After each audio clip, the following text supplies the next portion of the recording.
Welcome back to Feminism Now, a podcast featuring leaders and activists who are on the front lines of the fight for constitutional equality, economic justice, and reproductive rights. I'm Christian F. Nunez, the president of the National Organization for Women. In Season 2 of Feminism Now, our theme is Women Leading Democracy. But women and their allies come in all ages, and all ages should be able to play a role in democracy and have their voices heard. That's why we're thrilled today to speak with Spehar, who is wildly popular on their social media channel Under the Desk News and podcast American Fever Dream, which reaches and resonates with Generation Z. Do you have thoughts on anything you've heard this season? We want to hear from you. You can do that by sending us an email at feminismnow@now.org. We are excited to have you with us on this journey. Everyone, we are super excited today to have Spehar on with us to talk about the young generation leading the movement, leading democracy. And I'm so excited to have you with us today. So let's just get started, V. Are you ready? I'm ready. Let's go. Okay, let's go. So as we're talking and having this conversation, which I'm super excited to have, when we talk about representation and we talk about the importance of seeing people like yourself in positions of power, if you see it, we think we can be it, right? So it's really important that that exists. It means so much to see women of color, LGBTQIA+ people, immigrants, people with disabilities leading democracy. So doesn't it seem really interesting when we look at the current representation of people in political power and spaces that is not what we see. It's not reflected every single day. And in 2022, statistics said that 44% of the U.S. population was only under the age of 35, but only 7% of the U.S. Congress is under 40. So we're seeing that there's difference from what we're saying we want and actually what we're seeing actually coexist. This doesn't mean that these young voters are apathetic. Far from it. We're excited to hear from you today and the work that you've been doing on TikTok, YouTube, and Instagram channels. Under the Desk News, V also publishes daily updates about world news and the political process, reaching an audience of millions. So Spehar has been really dominating in the space of making sure that young millennials and Gen Z voters have a space to have a conversation and bringing their leadership to the forefront. And V, it is so lovely to have you here in the show. And I'm super excited to really welcome you so we can have this wonderful conversation. Yeah, thanks for having me. You're huge on TikTok. I want to know what made you get started on TikTok? What made you decide to actually use TikTok as your platform to connect with the Gen Z and the millennial audience?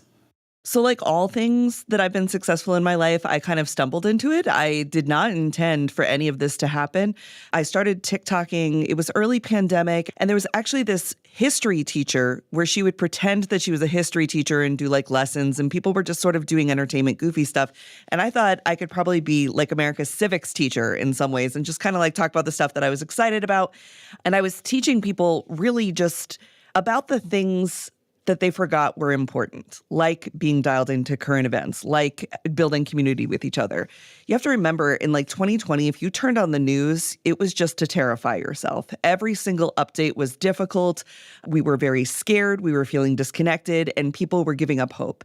And if there's one thing that can make you feel better when you're scared, it's like having knowledge. And so I got under my desk to make it like a safe space, because where do you go when you're scared? You go under your desk, and just started telling people what happened that day. Not what it means, not what it doesn't mean, not what's coming. Just like, hey, it's Monday night, and here's what happened. And folks really liked it. And I think it's been an important way of rebuilding trust in media and in getting people to feel smart and included in conversations and letting them know that they really do have power and that they can understand these really complicated things that are going on in the world and do something about them. Well, I like what you talk about when you say building trust back with media, because I think that's a lot of what's happened as people have lost trust. And especially with the younger generation, I feel like they don't trust the media anymore and they don't trust the political system. They feel like the system has failed them. And as we see right now, what's happening in the political climate, I think that's really affecting our ability to engage them in the political process. What do you think is happening, and why do you feel that with this current political awakening, we're seeing more young voters, I don't want to say that they're turning their back on the system because I think they have their own way of engaging, but they're rejecting the typical process of political engagement. Yeah, they're certainly not, Gen Z is certainly not as polite and in their place as the millennial generation was trained to be, honestly, by our parents, which was like, okay, I'll just wait my turn and I just want to be good at things. Gen Z certainly does not subscribe to that. And that's one of the things I admire and learn so much from them about is the idea that like you can question authority and that it's not about waiting your time or paying your dues. There are other ways to gain information that aren't this traditional path. And I think with them, they're so aware of language, much more aware of language than I think any other generation has been, to the point that this is the generation that really created and embraced neo-pronouns even, right? Like letting yourself label yourself to what exactly perfectly feels right to you.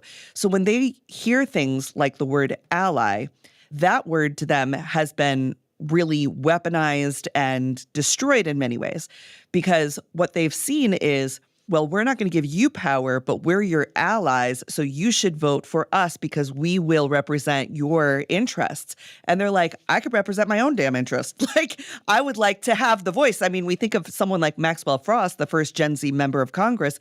Maxwell Frost doesn't need anybody to speak for him. He's an incredibly intelligent and thoughtful and productive individual, and he's crushing it up there in Congress.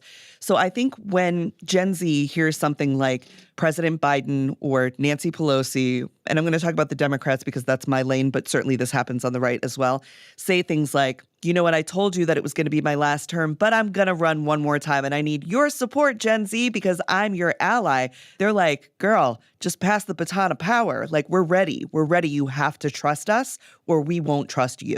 You know, I think that's a really interesting point you bring up because we always get into this conversation, right, about succession planning, but it really has to shift, right, and change because why are we always passing it? Why aren't we sharing? I'm Gen X, right? So I was brought in this space that, you know, you were taught you have to pay your dues. You have to struggle through. You have to wait it out. You have to do all this grunt work. You have to, you know, wait this long, work 20, 30, 40, 50, so many years.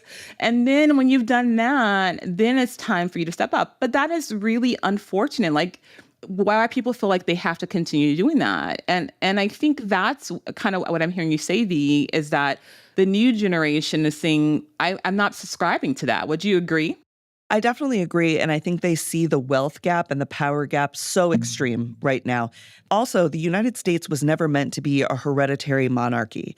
So the idea that we have these sorority-like bigs and littles where power of the presidency is passed down through families to the point that literally sometimes, the father is the president and then the son is, or the nephew is after that, like these political families and dynasties, that's not what America's supposed to be about.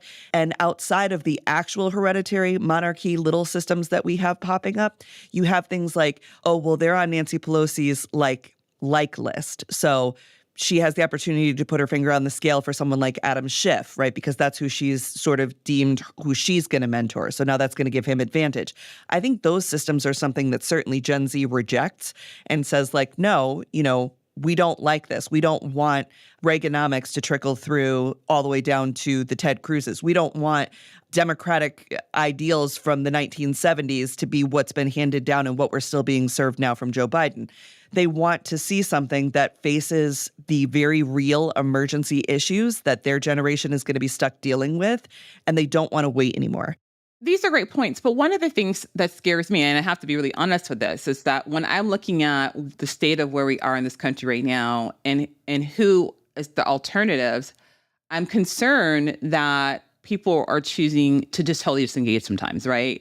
Because when we are at a place when our rights are completely being taken away from us and stripped away. So when I look at it and I see the alternative, I wonder, what will, by not engaging, I don't want to get too political on here, but I do want to say the alternative, but we have to go with who has demonstrated, they may not be perfect, but they have demonstrated a commitment to equity. They have demonstrated a commitment to making some changes because no one is going to be perfect. And so while we do that, then how do we then utilize that person who has made that commitment to making some changes more than any person has in their position to then who I believe has been Biden so far, right? To then engage the Gen Z and engage the youth to then include them. So I understand the feeling that youth and Gen Z feel often.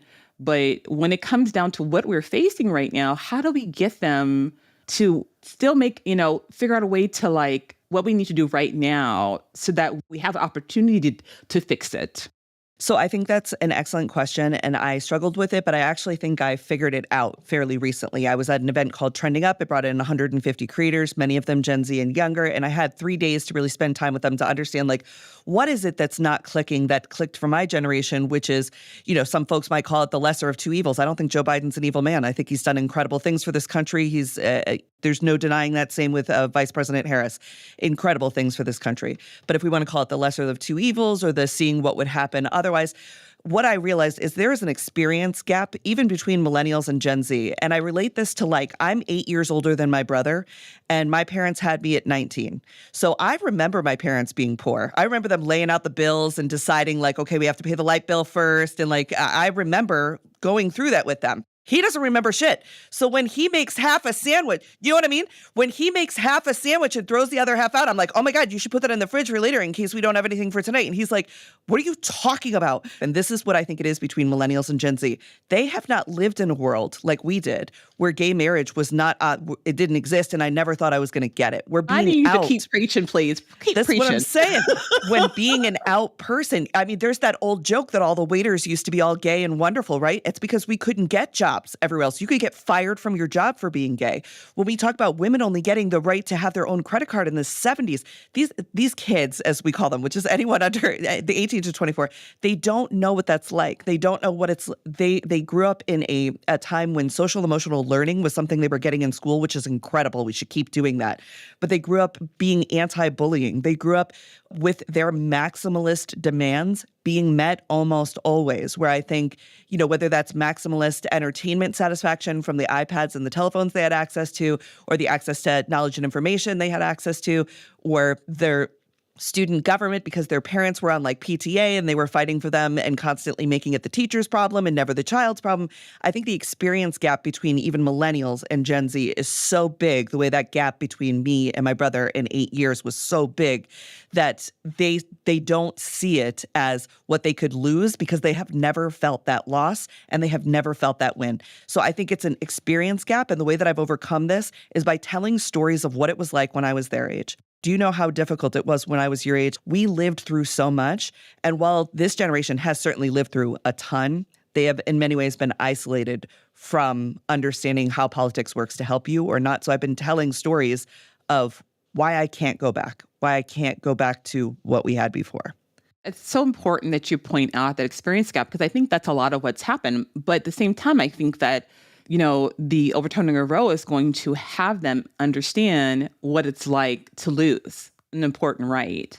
Because for so long, they never had to worry about their rights being taken away.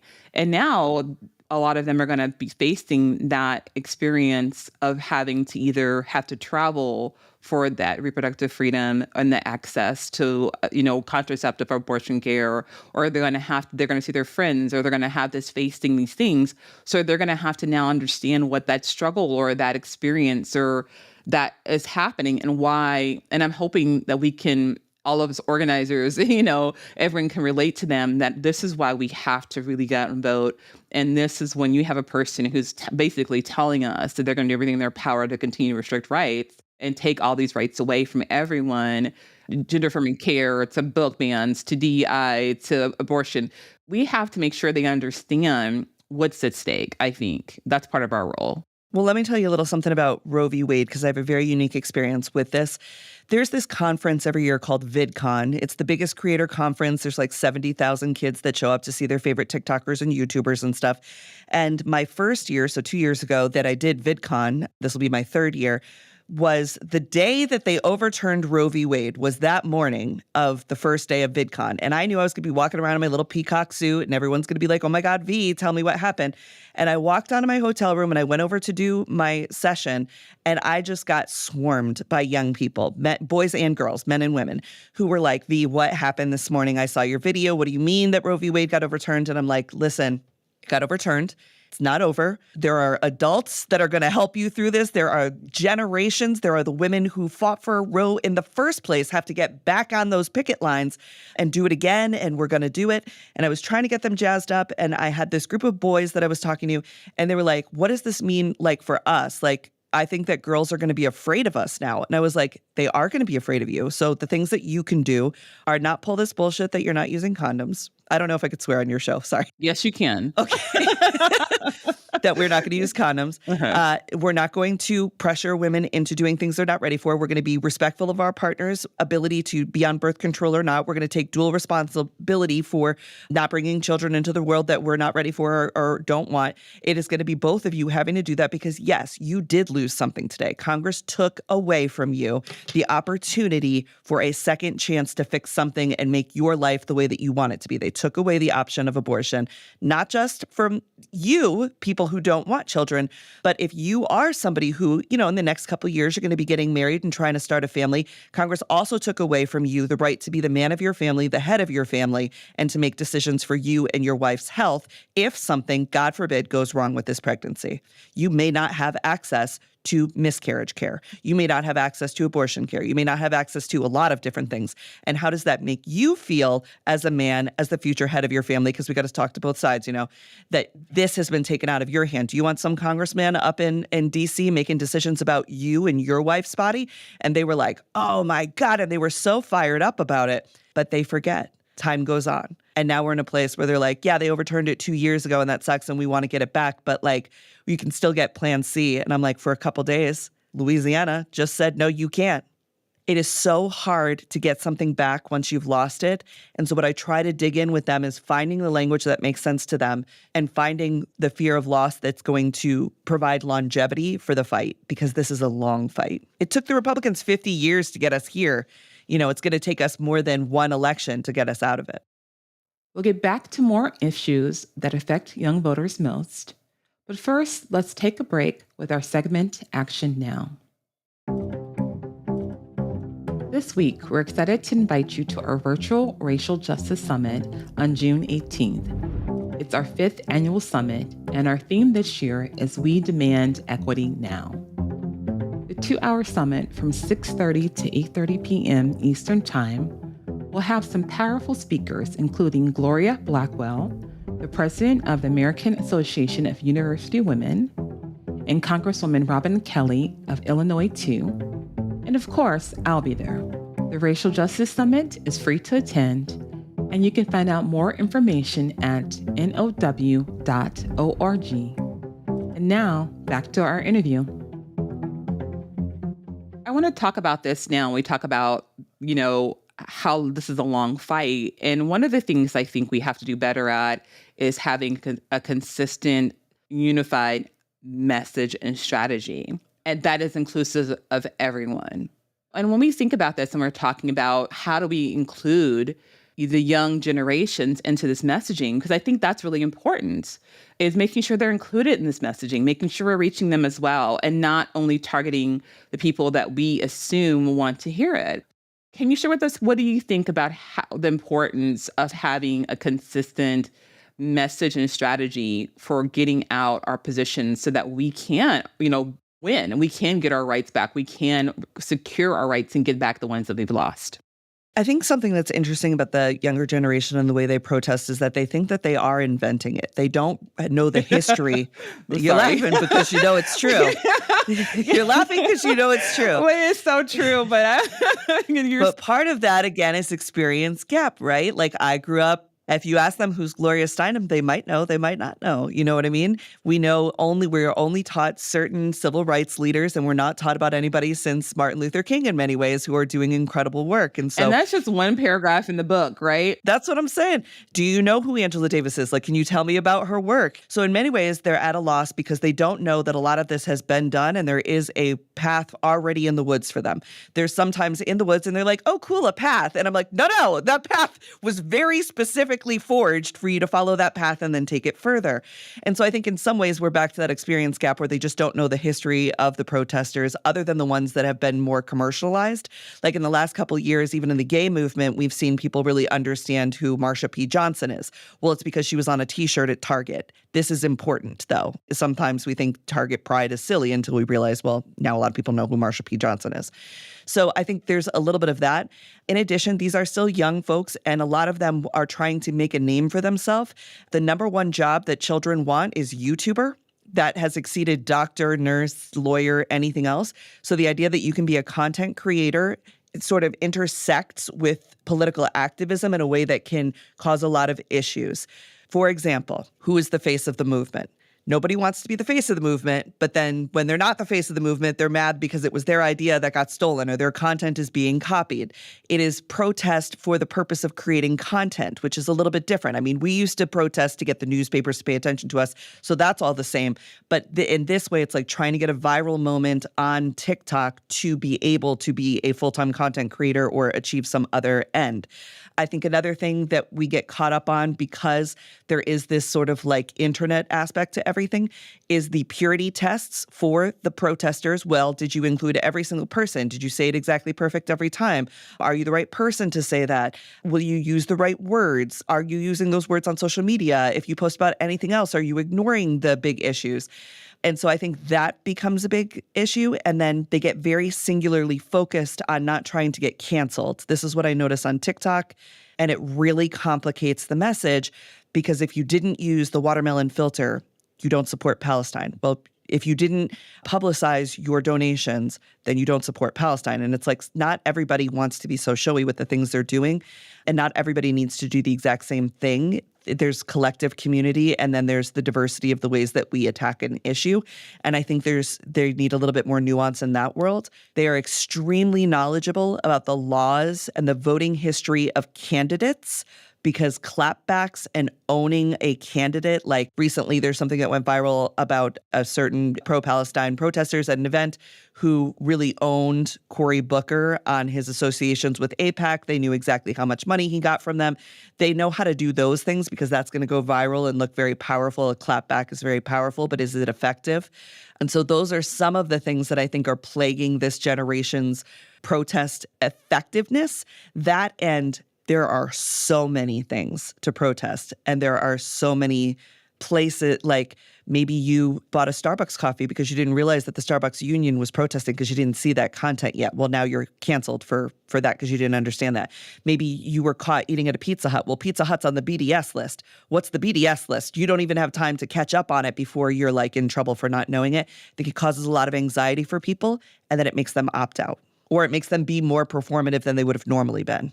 When we're talking about the effectiveness of protests, I think this comes up so much is that there's the call in, call out.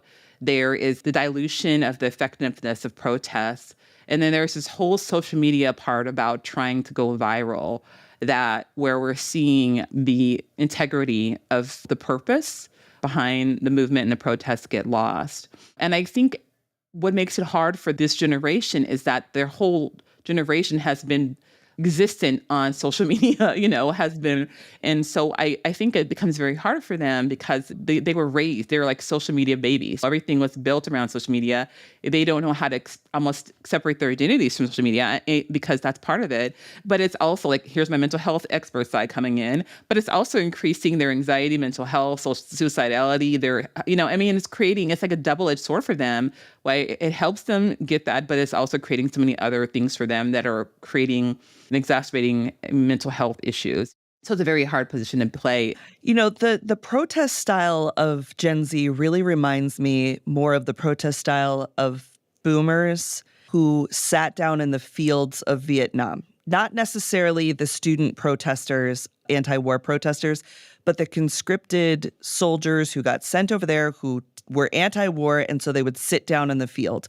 Or we also have tons of reporting about them killing their leaders over there so that they, there's a lot with the Vietnam War that we don't learn about that's interesting about American response.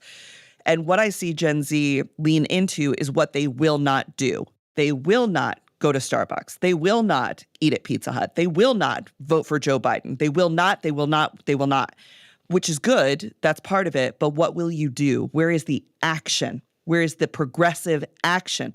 And that's a little bit harder to get out of them. And so I think, while sitting down in the fields of Vietnam was an important protest tactic, you also had the other side of people creating laws against the way that we would, that's how we got rid of conscription and the draft and whatnot. Like there had to be action forward, not just digging in. And I think when you see things like the encampments on college campuses and whatnot, that was a form of digging in and sort of stopping, which is one side of it. But I do think where we tend to miss is in, okay, well, how many of you are running for office then to reduce the amount of APAC influence because you refuse to take that particular money the way we've seen people refuse to take oil money in some cases? Where's the action? It can't just be inaction. Absolutely. And I think that's part of it for everyone to understand that when we're talking about how do we move and we mobilize, it's more than just rallies. It's more than just protests. It's negotiation. It's having meetings. There's multiple parts to it. And we have to do it all to effectively move change and make something happen. And I really love how you talk about like, how are we doing the progressive action?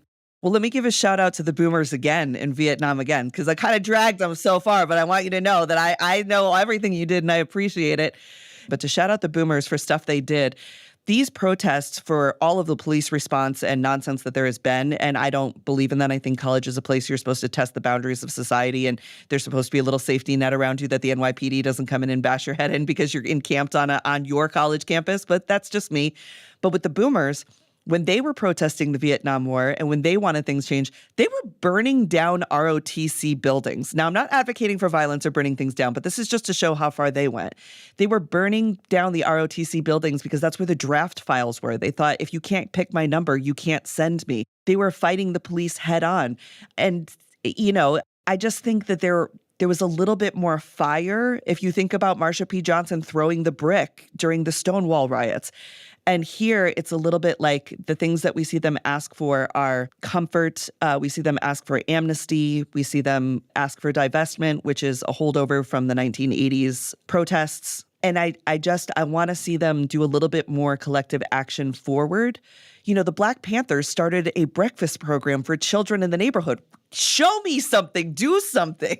Listen, the whole entire free lunch, the free breakfast program is based off the Black Panther movement. Correct. And people, once again, co-opted that, but I wouldn't go in there either. But, but I'm saying all movements have to provide. What are you providing? And one of the things I love to speaking of movements is the Student Nonviolence Coordinating Committee was a very effective movement as well. The sit-ins, all the different things they did there was some action attached to it, spoke to the purpose of why they were actually acting, was connecting to the thing. So I really believe in the power of the young generation.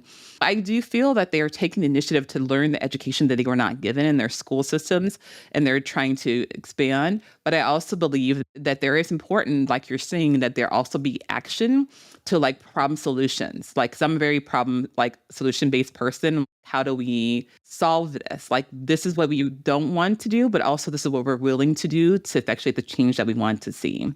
I think their divestment thing is very smart. And I said this is a holdover from the 80s. In the 1980s, the anti-apartheid protests, this is the beginning of the stock market really having power and the average person trading stocks. This is the beginning of the yuppie era.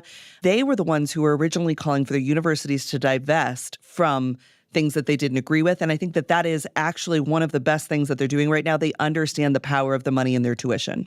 Absolutely. Absolutely. Bea, thank you so much for joining us today on Feminism Now. This has been such an enlightening, wonderful conversation. I hope that we stay in touch. Please share with us how people can reach out to you and stay in contact with what you're doing and the work that you're doing so that our listeners can stay in contact and just, keep up with Under the Desk News and all the wonderful things you're doing on TikTok and YouTube. Yeah, so you can find me on all socials at Under the Desk News, and you can listen to my new podcast, American Fever Dream, wherever you get your podcasts. We do a breakdown of all the kooky things that happen in America that week, including, politics, pop culture, legislation. And then we end with an Amera I Can't rant, which is my favorite section of the whole show. We also highlight down ballot candidates for you to get to know about, to keep you engaged and excited about voting.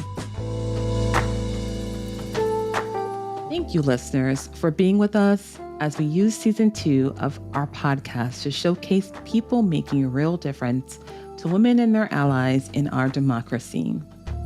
For our last episode this season, we are flipping the script. I'll be talking with our team about the past season, and we'd love to answer your questions.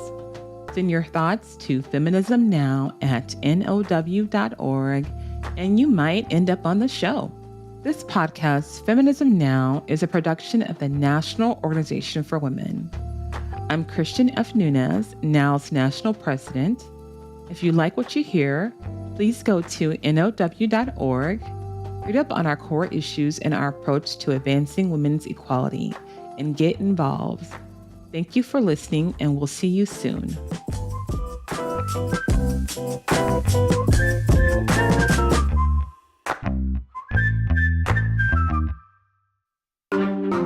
Hot Topica.